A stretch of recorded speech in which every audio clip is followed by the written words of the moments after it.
You know, guys, I gotta be honest with you. There's just certain things that I love witnessing when I do my videos. And one of the things I love witnessing is the absolute massive amounts of copium. I mean, I really don't know how else to explain it other than massive amounts of copium. Whenever these companies, these producers, these studios, these everybody, whatever word you want to use to describe someone in this little space, whenever they come out and they say stuff like this, like what Bob Iger just recently said in an interview about the Marvels, it's literally all copium. This guy is coping so hard, and it's a beautiful thing to see. So we have a headline here from Bounding Into Comics that says Disney CEO Bob Iger attempts to blame the Marvels' abysmal quality on the coof and lack of executive oversight on set. So he's trying to basically still, in 2023, we're almost in 2024 now, he's still trying to blame the pandemic for the reason why his movie bombed. So let's get into the article, guys, from Bounding Into Comics. But of course, before we do, if you are new here, just consider hitting that subscribe button. I would greatly appreciate it, and like the video to push us out into the YouTube algorithm. So it says he may be selling it, but it's highly doubtful that anyone will buy it. According to Disney CEO Bob Iger, rather than the studio's own talents and workflow, the actual culprits behind the impressively poor quality of the Marvels were the coof pandemic and a supposed lack of on-set oversight from executives. The current executive head of the House of Mouse offered his take on Marvel's latest disaster while speaking to attendees at the 2023 edition of the New York Times Deal Book Summit, an annual speaking event wherein the outlet's Andrew Ross Sorkin publicly interviews numerous high-profile individuals from across the world's industry. For example, this year, guests include American Vice President Kamala Harris, Tesla CEO Elon Musk, and former U.S. House Speaker Kevin McCarthy. Speaking to the topic of Disney's recent string of box office misses, and I think misses is putting it very lightly, Iger began per a live tweet of the event provided by The Verge by admitting that not only does the company need to get more realistic about their internal performance expectations,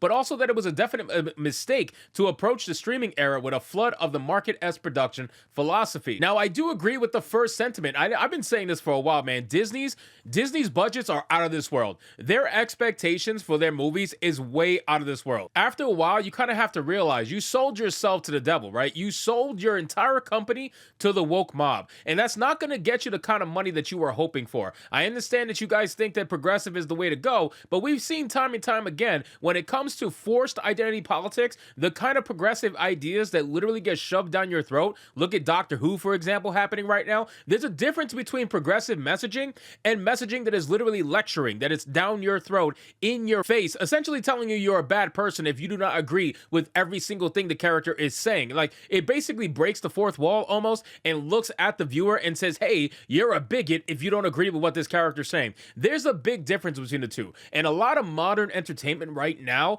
is focused on simply literally lecturing you. That's the big difference that's happening between movies of yesterday and movies of today. But when he said they need to get more realistic, I absolutely agree. They need to get way more realistic with their expectations of income, and they also got to get a hell of a lot more realistic with their budgets. They really need to crack down on where this money is going, because the fact that a movie like Wish has a $200 million budget is absolutely insane. The fact that a movie like The Marvels has a $300 million budget, I can understand Captain Marvel did $1 billion the first time, so they thought maybe, it would do it again. But you got to be real here. You know damn well why Captain Marvel did $1 billion in the beginning. It was not going to do anywhere close. We were saying time and time again, we were saying that Captain Marvel 2 was going to bomb. We knew from the moment it was announced that it was not going to do anywhere close to the first film. But again, they spent $300 million freaking dollars, man. That's not even including marketing. So you got to imagine the amount of money that this movie must have made or had to make in order to break even. It was doomed from the start. Absolutely doomed. And it basically showcased where Disney's at, and it was the ultimate way for Disney to end their year. So it says, from there, the CEO turned to directly address the Marvel's box office implosion. However, rather than blame the film's flopping on either of the recent Hollywood guild strikes, its lack of marketing, or the allegedly sexist attitudes of fans, Iger instead claimed that his poor performance was yet another casualty of Disney's eye for content being bigger than their stomachs. The Marvels was shot during the coof, argued Iger, and there wasn't enough supervision on set from executives. Notably, this is not the first time responsibility for Marvel's current quality spiral has been blamed on the executive teams at both Marvel Studios and Disney being stretched too thin. Anonymously relaying their experiences to Variety's Tatiana Siegel for her recent Crisis at Marvel expose, a number of Marvel insiders lamented that while the studio's VFX quality has in fact gone off a cliff over the past few releases, with many pointing to She-Hulk Attorney at Law as a particularly egregious example of the decline, these issues were sadly a symptom of a deeper rot, namely a lack of oversight oversight on script development. In backing up their claims, said sources recalled how in She-Hulk's original outline,